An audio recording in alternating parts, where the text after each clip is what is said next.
O crescimento económico global acelerou no segundo semestre do ano passado e manteve-se robusto no início de 2017. De acordo com o FMI, a economia mundial é esperada crescer 3,4% este ano, após ter crescido 3,1% em 2016. Na base desta aceleração do crescimento económico estão sobretudo os Estados Unidos, que este ano deverão crescer 2,2%, e os países emergentes, que em média são esperados crescer 4,5% durante 2017. Em paralelo com o maior crescimento económico global, também a taxa de inflação tem estado a subir. Nos Estados Unidos, a inflação situa-se neste momento nos 2,7% em termos homólogos, e sem considerar os custos com alimentação e energia, a inflação situa-se nos 2,2%. Esta taxa deverá justificar que a Fed suba mais uma ou duas vezes as taxas de juros este ano, já após ter subido em março em 0,25% para os atuais 1%. Na Europa, a inflação também subiu, situa-se neste momento nos 1,5%, excluindo, contudo, os custos com alimentação e energia. A taxa de inflação situa-se, portanto, nos 0,7%, um valor ainda muito baixo e que deverá permitir ao Banco Central Europeu manter as taxas de juros inalteradas até ao final do ano. Neste cenário macroeconómico relativamente positivo, as classes de ativos com risco, nomeadamente as ações, registaram ganhos assinaláveis durante o primeiro trimestre.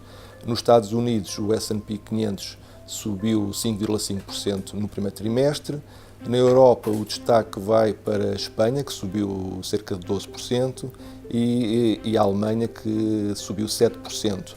Por sua vez, em média, os mercados emergentes subiram 11%, impulsionados por um dólar mais fraco e por avaliações relativamente atrativas, sobretudo após as quedas registadas no ano passado, após a eleição de Donald Trump para presidente dos Estados Unidos. Por sua vez, nas obrigações, também o destaque vai para a dívida emergente, que em média se valorizou 4% em moeda local, e também para o segmento de high yield. A dívida pública, sobretudo europeia, registrou uma queda em média de 0,9%. Neste cenário positivo para as classes de ativo com risco, em particular para as ações, durante o primeiro trimestre realizámos algumas mais-valias, reduzindo, portanto, a exposição a ações.